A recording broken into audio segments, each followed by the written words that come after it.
For today's class, we're going to focus on reading urban form.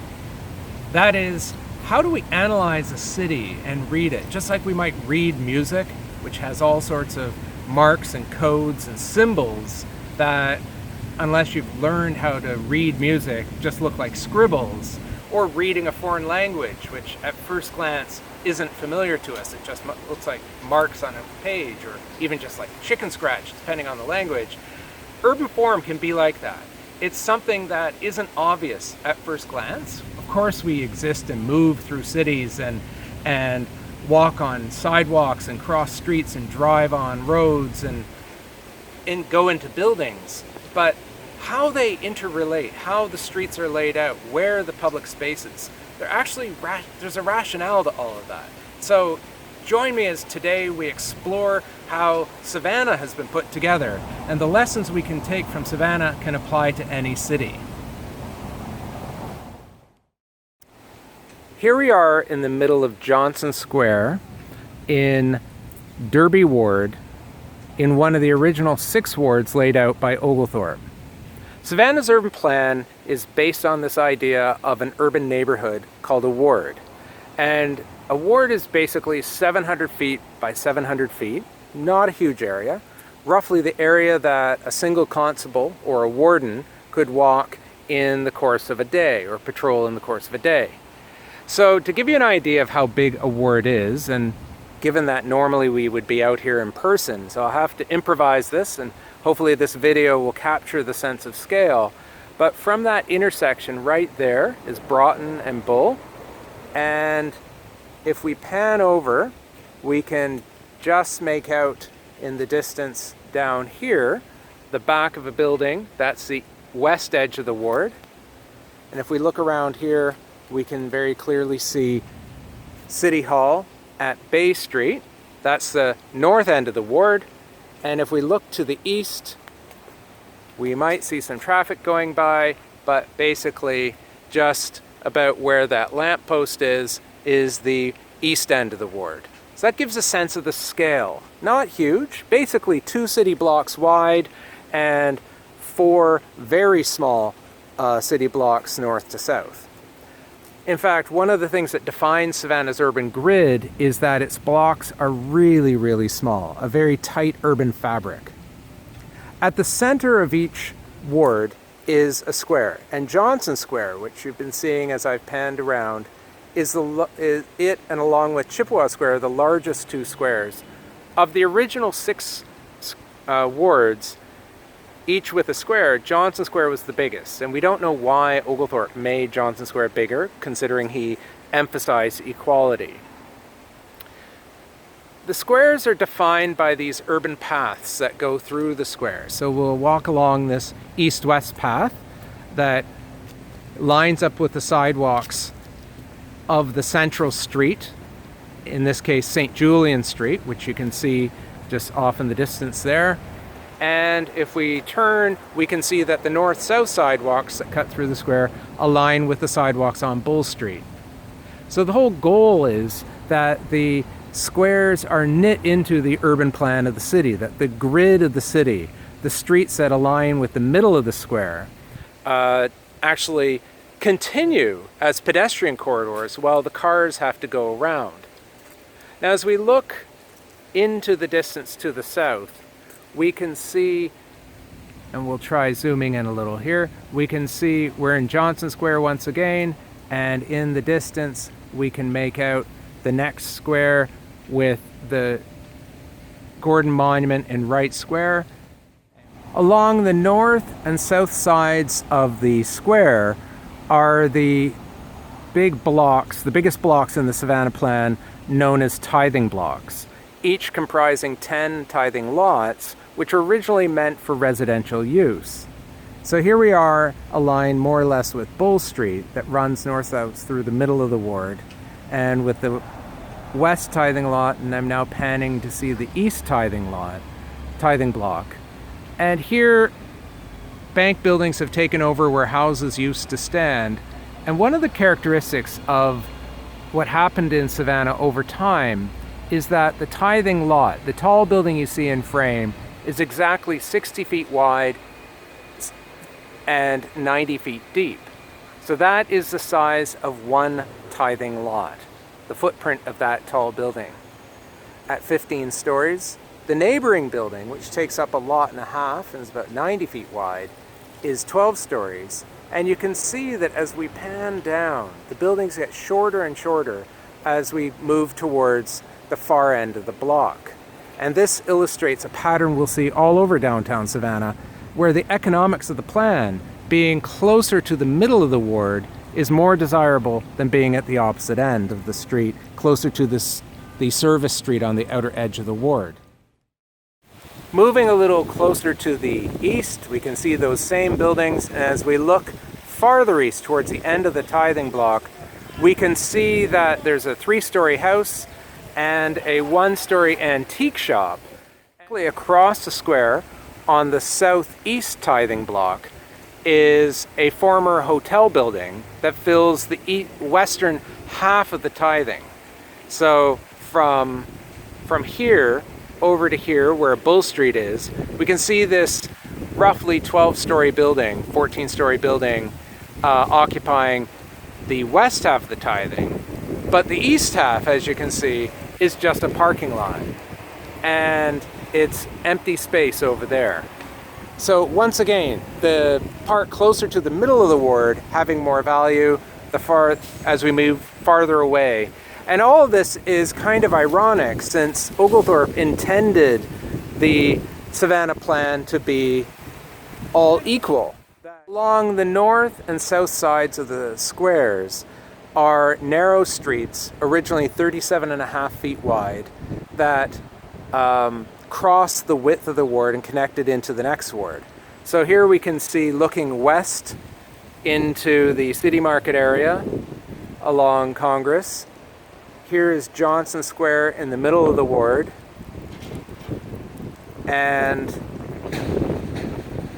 to the right we have the 2 trust lots that are to the east of the square, facing into it.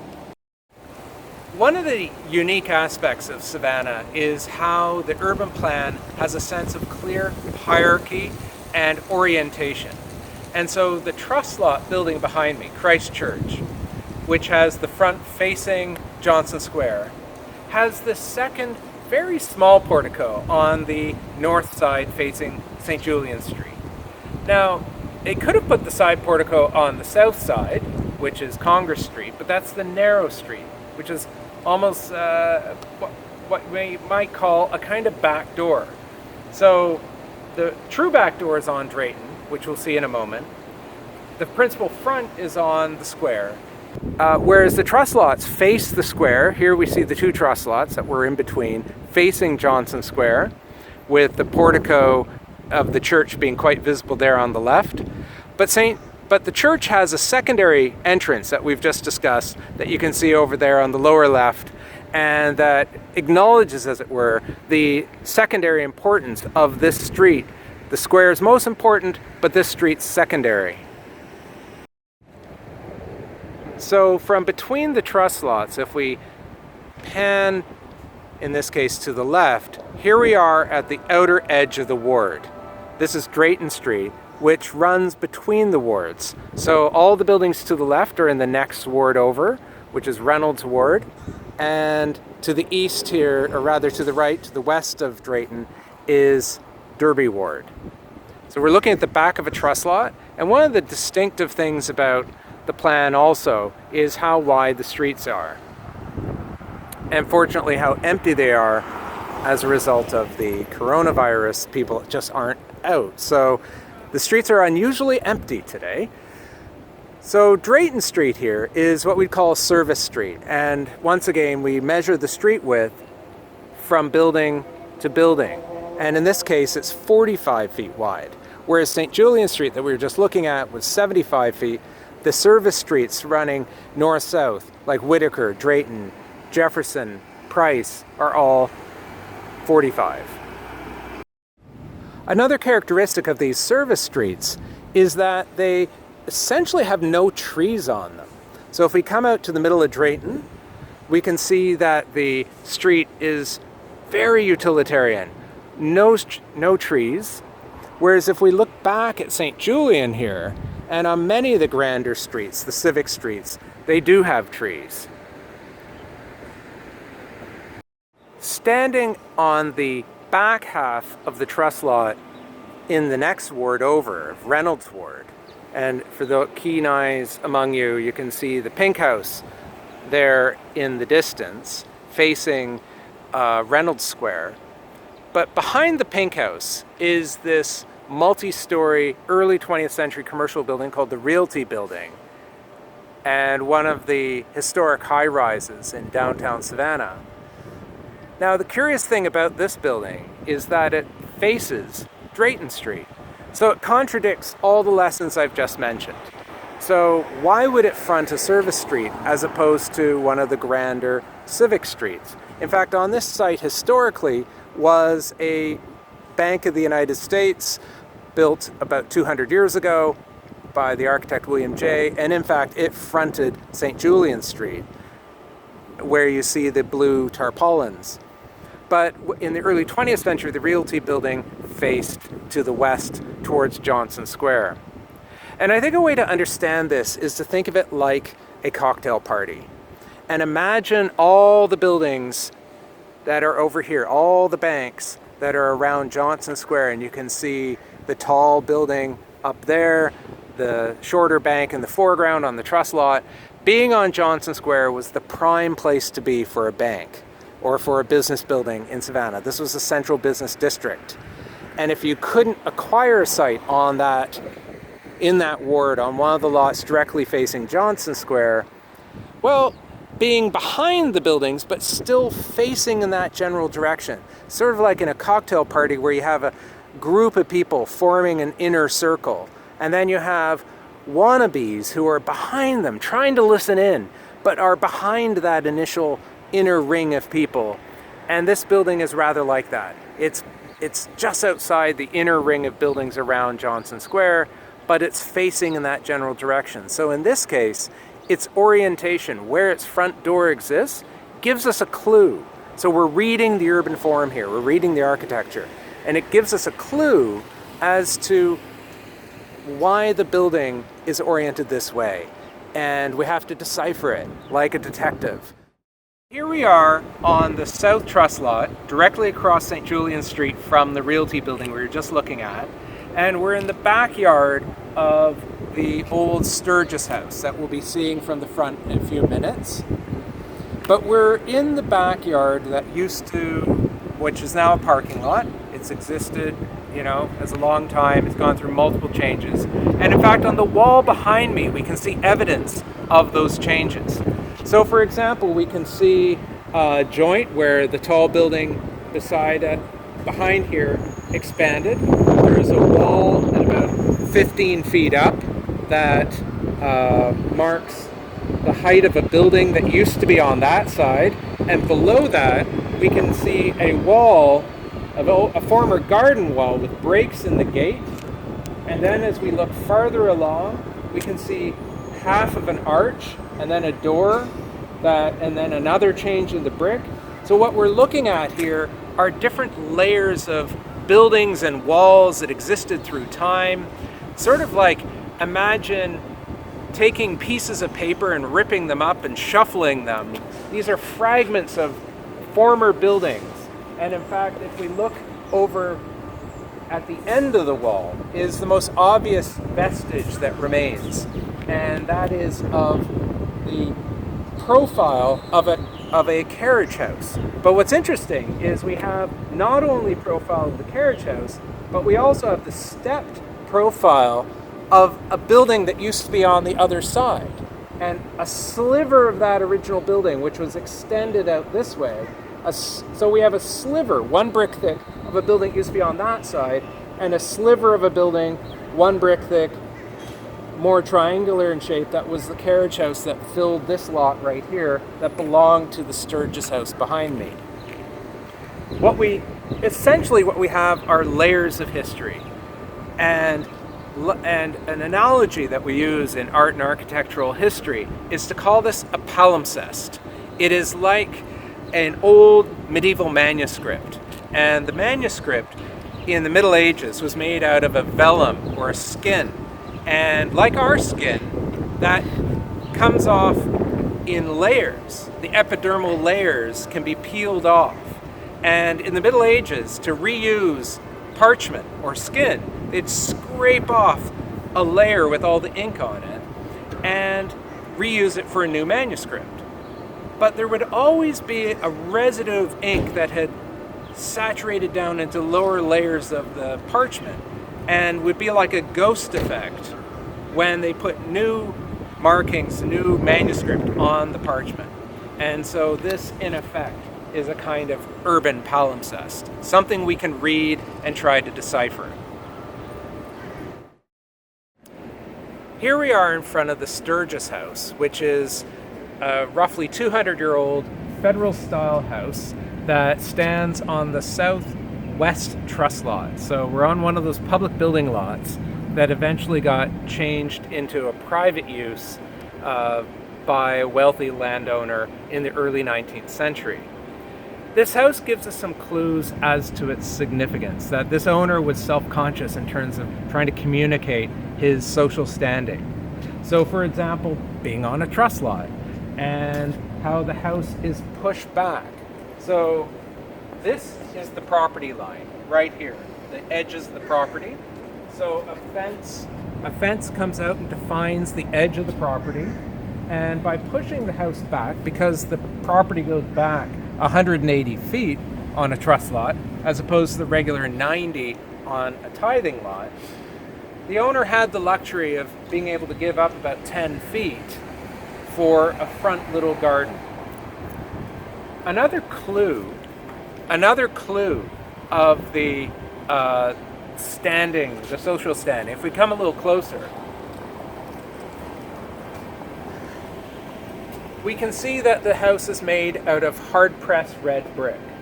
These are not the local, larger, soft Savannah gray bricks, but rather smaller, denser, higher quality imported brick from up north, but they're laid in a very specific pattern that we're going to study in class, and this is called a Flemish bond, where on each course of brick we can see a header and a stretcher, a header and a stretcher alternating with stretcher, header, forming these kind of diagonal patterns of the shorter brick.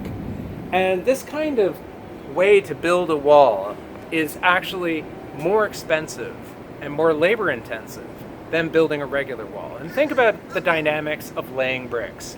And I'm gonna ask for a show of hands. I don't know how this would work, but if you were all here, I'd ask how many of you have laid bricks. And typically I get maybe 1 out of 20 has laid bricks. And I've done some bricklaying in my life. And the thing that surprised me when I've done it is how tired your arm gets. Bricks are actually surprisingly heavy after a while.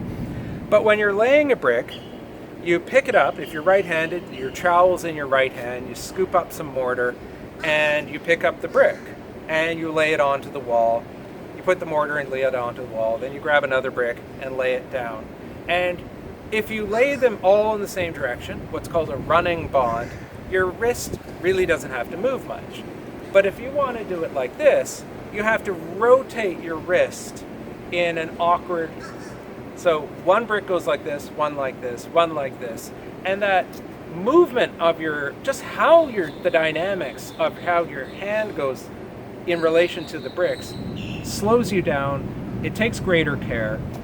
And also something to think about is this wall is 2 bricks thick. So all those bricks that look like half bricks are actually joining another course of bricks in behind, another withe of bricks as we call it. And so this, not only is the materiality of this wall a status symbol, but the way the bricks are laid is a status symbol. Around the Sturgis House is this flagstone sidewalk, another status symbol, an upgrade from the kind of wooden sidewalk that would have been in front of many other buildings at a time when the street was dirt. At the corner of the flagstone sidewalk, you can see right here is the original curb line of the original curb line of these sidewalks. You can see a fragment of curbstone over there, and the curving, and right here by me is the curving edge of the old inlet for a sewer trap. The first form of sewer system in Savannah was to scoop out these big, essentially cisterns, and the water would enter through this curving edge, and they could clean it out with this old manhole cover. You might not be able to make it out. Come on in closer and you can maybe see just how old this piece of old infrastructure is. As you can see, it says W.A. Thomas Patent Cement Sewer Traps, and the name of the city surveyor, J.B. Hogg, 1872. One of the curious things about Savannah, and really unusual compared to other cities, is that its old infrastructure, like this 1872 manhole cover and corner inlet plate, is still existing, even though it's somewhat landlocked, because the corner over time moved. It got farther away from the building with a more recent inlet cover, probably put in the early 20th century, and granite curbs that you can see define the edge of the tything of the truss lot. In fact, granite curbs are pretty typical in downtown Savannah. So here's another example of looking at clues and reading the urban form and trying to account for what happened. And in this case, the trees that you see on the what we call the tree lawn, the space between this outer curb and the original inner curb or original curb of the truss lot, over time the curbs moved closer to the roadway. The sidewalk got wider, and the space between the two sets of curbs becomes what we call a tree lawn. The trees originally were planted in the roadway in Savannah, beyond the edge of the original curb, at a time when the streets were dirt. But in the late 19th century, like in other cities, Savannah started paving its streets, but the inheritance of such very wide streets, like St. Julian Street here, once again, 75 feet wide from the Sturgis House here over to the Pink House, lined by trees. It's a Civic street, but that was really wide to pave. So one of the ways they could economize was by making the roadbed that would get paved narrower by bringing the roadbed, the edge of the sidewalk basically, out farther and installing these newer granite curbs, probably in the late 1800s or early 1900s. The exact same thing on the opposite corner over by the Pink House, where the slate curbs lead to the original inlet and to another curb, in this case forming a narrower tree lawn along the front of the truss lot and a slightly wider one on the south side. The Pink House, the oldest mansion standing on a truss lot, is from the late 18th century. The sign says 1771, but whether that's accurate, probably closer to the 1780s. We're not exactly sure when the building was built, but it's a great example of a very early truss lot mansion. Another great thing about Savannah is how it has all of this old pavement in downtown, lots of different kinds of pavement. In fact, a reading for today's class is an article I wrote about the history of Savannah's various urban experiments with paving streets. And until the 1920s, when modern asphalt was introduced, modern synthetic asphalt, until that time, there was really no one good, perfect pavement. Some pavements were cheap, but they weren't very durable. Others were durable, but they were really noisy. And still others would be reasonably affordable and easy to lay, but maybe hard to get because they weren't manufactured in Savannah. So what we're looking at here below my feet is a kind, and you can hear as the car goes by, a relatively quiet pavement known as asphalt block. And as we tip down and look, we can see that the blocks are angled at a 45-degree angle here, whereas most of the roadbed has the blocks going perpendicular to the sidewalk.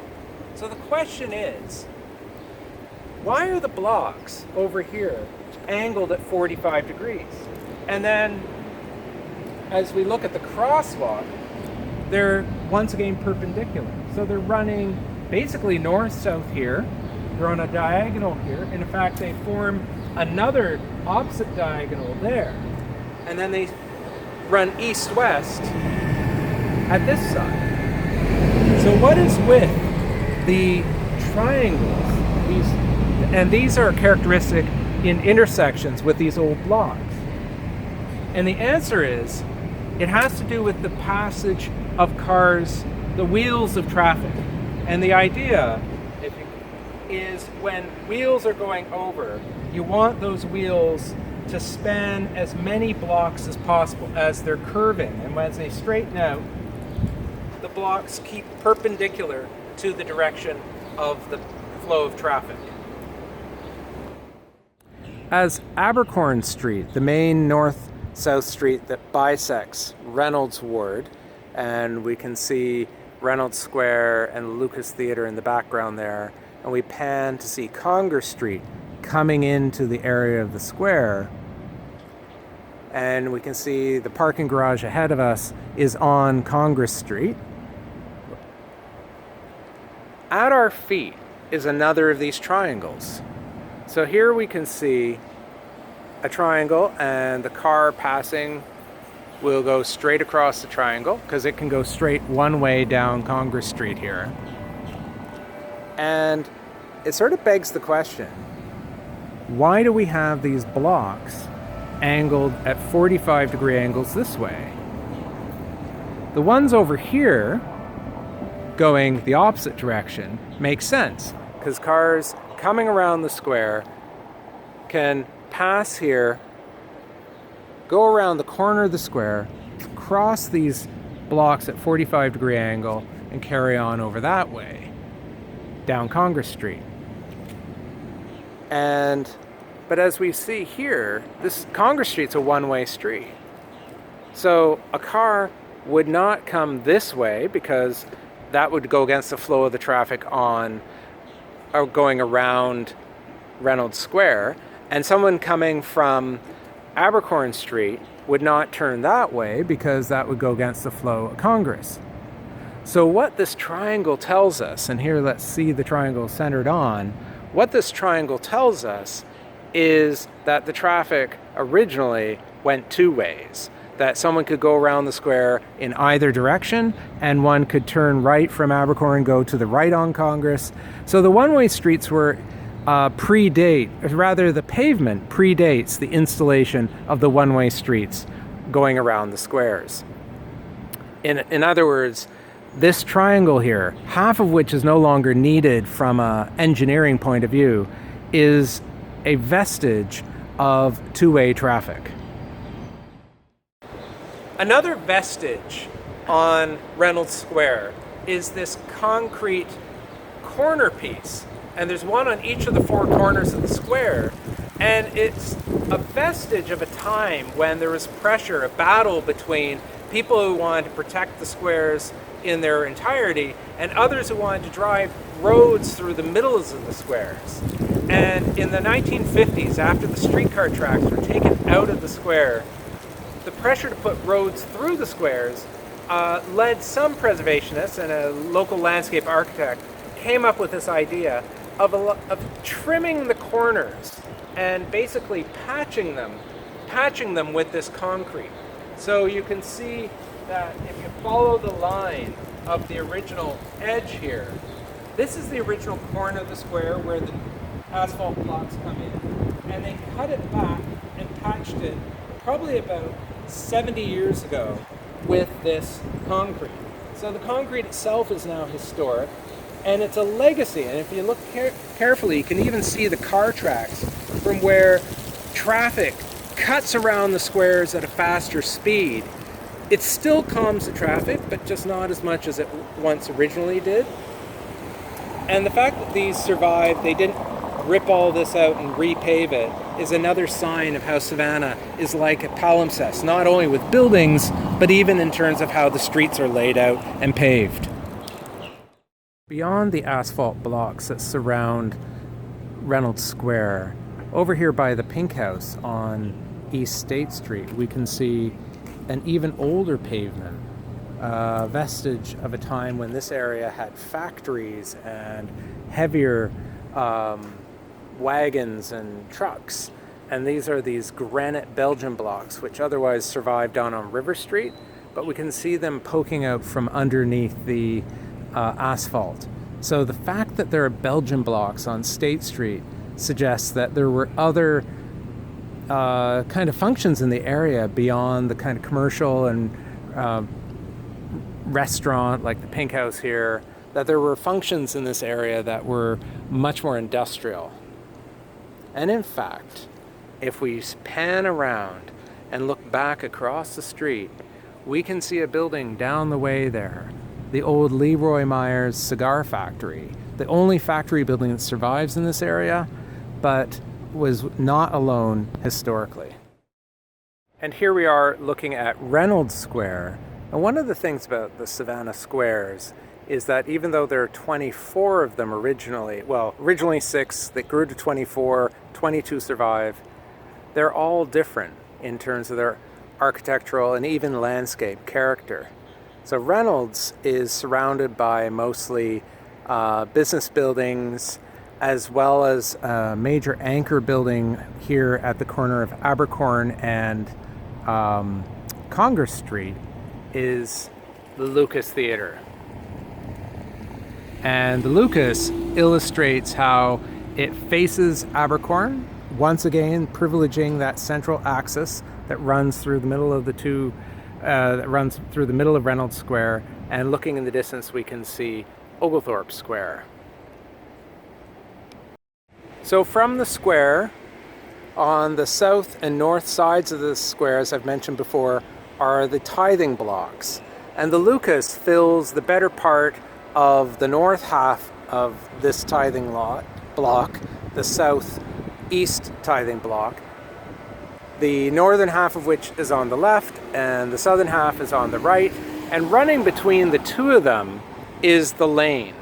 And the lanes run east-west clear through every ward. And so this is the lane running to the east between the two Tything lot buildings facing Abercorn.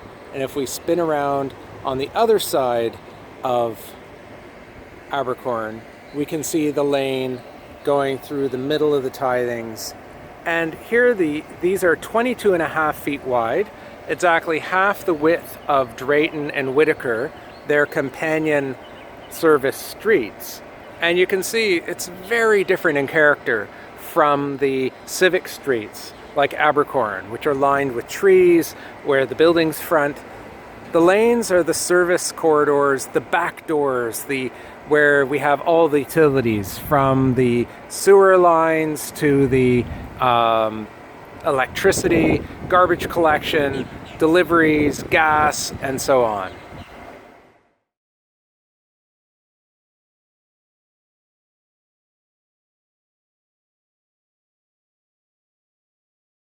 As we come along Abercorn, we encounter Broughton Street, which is the principal commercial street crossing east-west across the width of downtown. And there's SCAD's Gen Library and the SCAD Theatre. And Broughton Street represents the boundary between the first row of wards and the second row of wards as laid out by Oglethorpe in 1733. So when we cross this street and head into Oglethorpe Square, we'll be moving south into the southeast corner of the original town.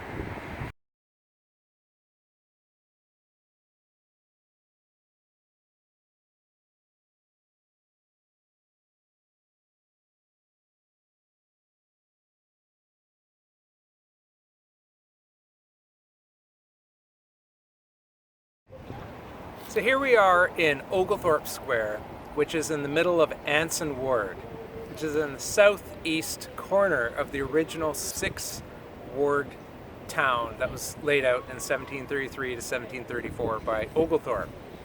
If you see behind me, you can see that Oglethorpe Square is empty in the middle. There's no monument. In fact, it's very easy to see how streetcar tracks moved through the middle of this square up until the 1940s. So from the 1870s to the 1940s, streetcar tracks penetrated all of the squares on Abercorn and on Barnard, as well as other squares. A total of 13 squares were traversed by streetcar tracks for roughly 75 years. So the landscaping in this square really hasn't changed much yet, and there have been proposals to erect a monument in this square, but at this point nothing's been erected, apart from a little monument that's over here in the corner to one of the immigrant groups, early immigrant groups. The Moravians came to Savannah in the 18th century, and this very modest Doric column monument's been here for all that time. Now as we pan around, we can see that this square once again has a very different character. And this square is the same size as the last square, as Reynolds Square. These are the normal size squares, roughly 200 feet by 200 feet. And we can see Scads Bradley Hall, an old pair of houses that are now businesses, a modern Dutch Revival building, a large parking garage that stands where a theater used to stand. And here we have Abercorn Avenue, running north-south through the middle of the square, an early 20th century apartment building, and the Owens Thomas House, which we'll be exploring in greater detail during our housing class. Like the other squares, Oglethorpe Square has sidewalks that cross straight across, giving the pedestrians priority. And at the intersection of two of these sidewalks, we can see one of the plaques that identifies which square we're in. A plaque that can only be read by a pedestrian and not by the cars that go around the squares. Side of Oglethorpe Square stands the Owens Thomas House. Now we'll explore this in greater detail on our houses class, but I just wanted to make a point that's like we saw with Christchurch, how although the house faces the square, it also acknowledges the significance of President Street that's to the south of the house, with that cast iron balcony that only exists on the south side. There isn't a companion one on State Street on the north side. So President Street, being 75 feet wide, gets a certain privilege or acknowledgement compared to the lesser side on the north side of Oglethorpe, which is State Street off to the left there, which is half the width of President Street.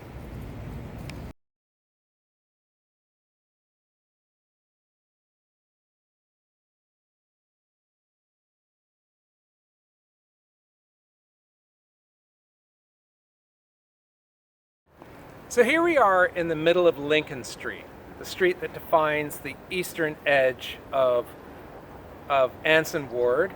And in the distance you can see Oglethorpe Square, where we were just a few minutes ago.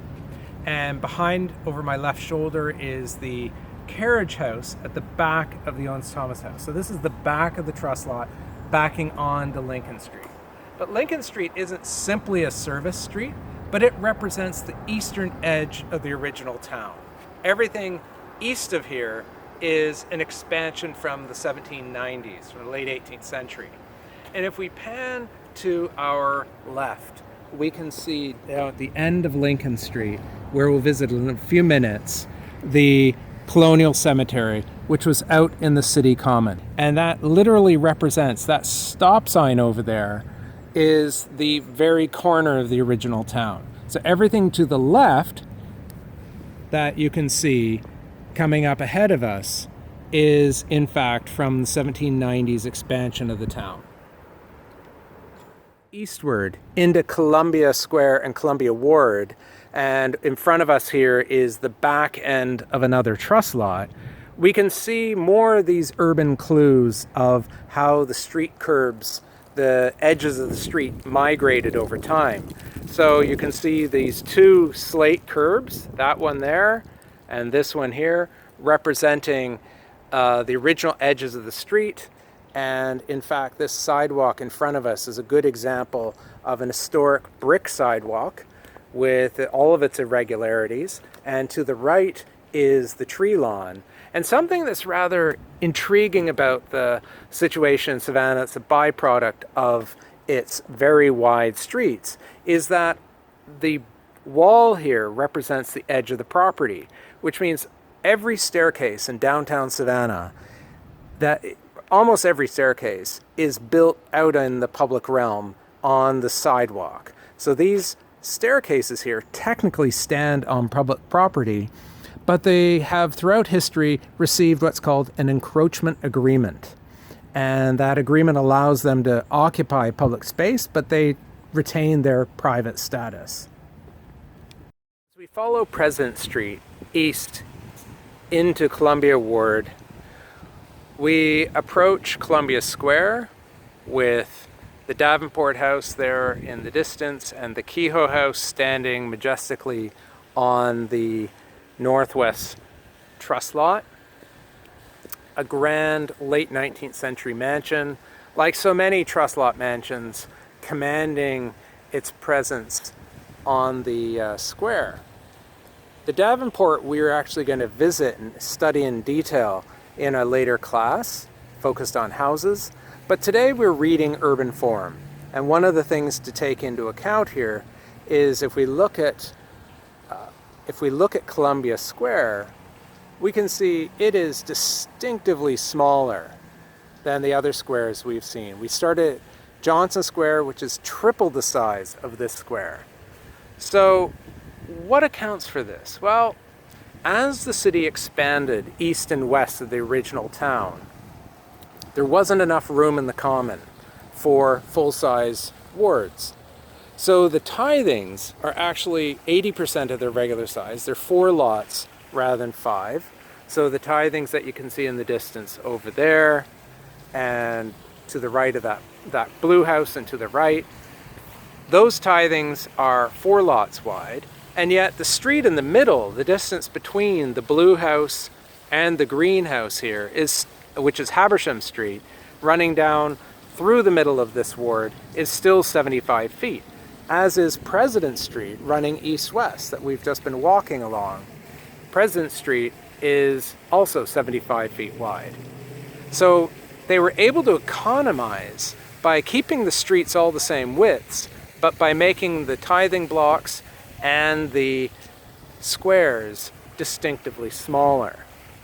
And Columbia Square and the result of this is that Columbia Square and the other squares east and west of the original town are incredibly intimate, which has lent these squares a very residential character. Occupying the northeast truss lot on Columbia Square and Columbia Ward is this peculiar one-story, relatively recent building, late 20th century, probably 1970s, 1980s building that illustrates what happened in the post-war years as downtown Savannah declined and there was general evacuation. People fled to the suburbs. And so a few businesses migrated back into downtown by the 1970s and 80s, but they brought with them a very suburban kind of mentality. So believe it or not, the square, which is right across the street from that little building, would not have been considered an amenity. It would have been considered a bit of urban blight. And so the building doesn't face the square, but rather has a little doorway facing President Street, and then an entrance from a parking lot just beyond it to the east. So this building essentially turns its back on the square. But for the time being, just think of this building as one that is not exactly respecting the urban traditions of Savannah, and is another thing that we can read and ask, why is this building doing this? So also in terms of its one-story height, it lacks the kind of urban presence that traditional truss lot buildings and urban buildings downtown, like this pair of handsome Italianate townhouses. Well, actually the yellow one would be considered federal style, and the gray one beyond is Italianate with the bracketed cornice and the lovely ironwork. But these two multi-story buildings obviously command a presence on their truss lot, in contrast to this squat, modernist, anonymous building, which really almost reluctantly exists downtown. It's not proudly occupying the trust lot. It just sort of begrudgingly is here. It would probably rather be in the suburbs.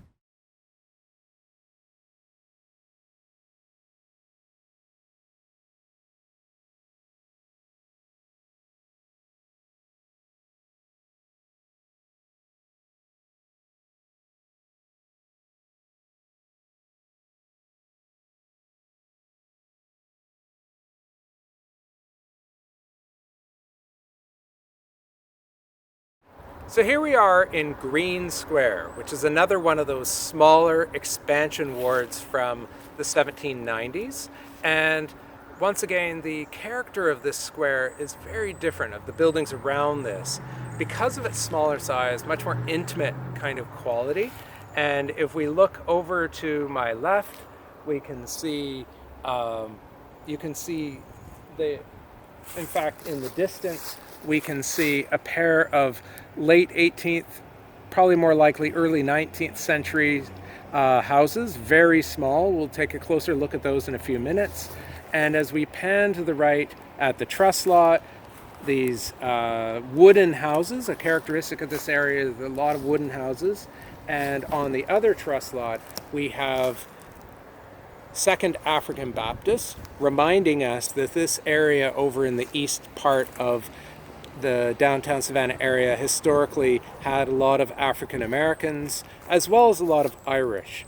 So the peripheral areas of Savannah is where the poorer people or the less enfranchised people would live, and it's where the oldest houses survive because there's been less redevelopment over the years. And as we keep panning to the right, we can see some more late 18th and early 19th century houses of varying fairly small, and keep panning, we can ultimately see the smallest house in downtown Savannah that we're going to go look at in a little closer detail.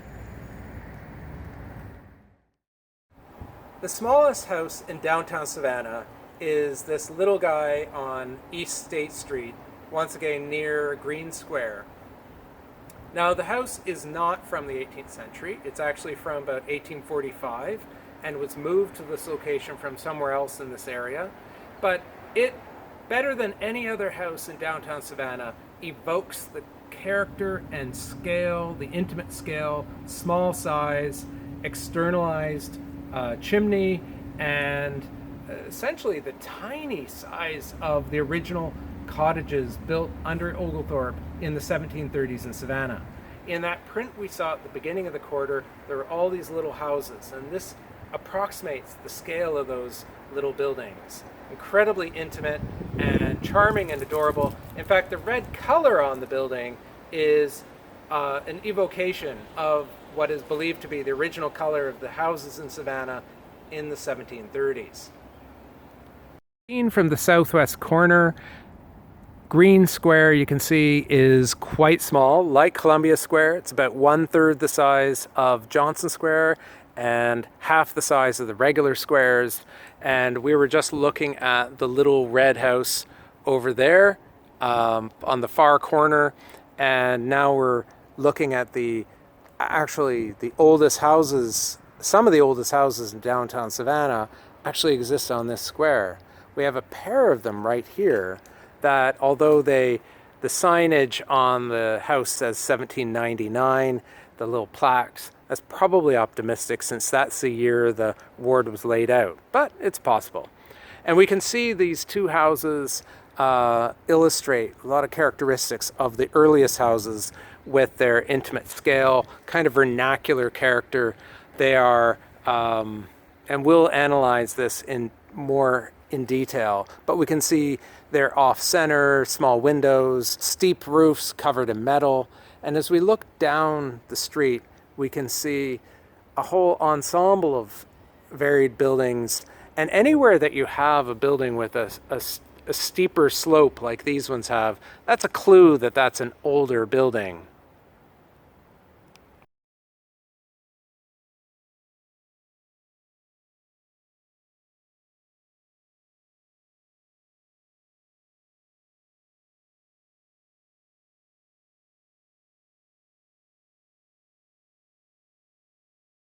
So here we are in the southeast corner of the original town of 6 wards, the town laid out by Oglethorpe. So we're at the corner of South Broad Street, now called Oglethorpe Avenue, and Lincoln Street. And in the distance, at the very end of Lincoln Street, you can see some bright light in the distance. That's the river, actually, 2 wards up. And behind me is one of the finer rows of mid-19th century houses with the elevated staircases. We'll talk about houses in a later class. And then in front here we can see Oglethorpe Avenue, which was laid out as the town expanded to the south and a 3rd row of wards was laid out. This avenue was laid out in around 1800. So just as that 3rd row began. And there's some speculation as to why this avenue, which is 140 feet wide, why was it laid out almost double the width of all the grandest streets that existed in the city before, like Bull and Abercorn and Barnard and Broughton were all 75 feet wide, but this one's 140 with a median. And the median, in fact, is approximately over 40 feet wide. So it's a very generous street. It's the grandest street in downtown Savannah. And one idea is that it was set at this width because of the cemetery behind me. And the northern edge of the cemetery corresponds with the southern edge of this street.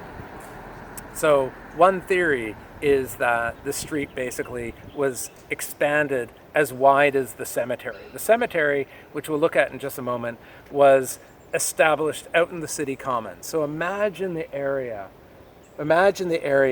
where the cemetery exists now, all around the town, to the east and to the south and to the west, was all open land. And out of that common, they carved out multiple cemeteries. One for the Episcopalians and other Protestants of wealth, one for poor people called a Potter's Field, one for Jews that was actually farther along where this median is, and we'll talk more about that at a later point in the course as well, and then a 4th one for the so-called Negro Cemetery.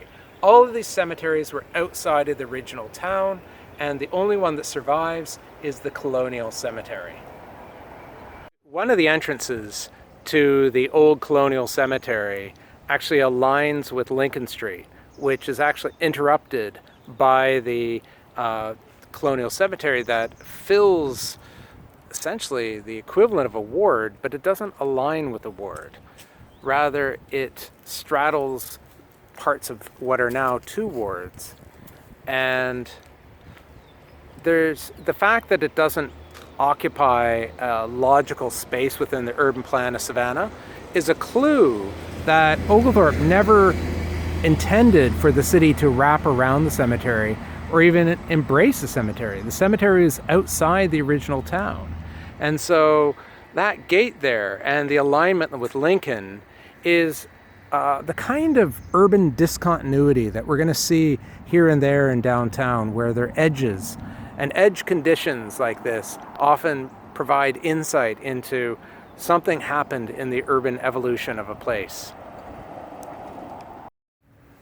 The old Colonial Cemetery goes back to the beginnings of the Georgia colony with the establishment of Savannah as a cemetery for the Protestants, the more affluent Protestants of the colony in the Savannah area. So buried here are Nathaniel Green, whose tomb is one of these above ground, more monumental ones. We have Joseph Clay, as the sign says, a patriot, and Archibald Bullock, one of the signers of the Declaration of Independence and a representative of Georgia. So you can see the city rising beyond, including Drayton Tower there in the background. And Colonial Cemetery is today a beautiful park, and it feels somewhat empty as far as cemeteries go, and that's because about half of the graves were moved to Bonaventure Cemetery. And the plan was to move all of the graves and allow this land to be developed. But there was enough opposition of some old Savannah families that they decided to keep the graveyard intact, even though half empty, and the city simply grew up around it. as the coronavirus wreaks havoc across the world and causes us to take this class online, for me to teach it and for you all to study it online, it's worth remembering that the coronavirus is not the first pandemic to afflict the world, nor is it the first epidemic or large-scale health emergency to afflict Savannah. In fact, so far Savannah has been largely spared from the coronavirus as of March 2020.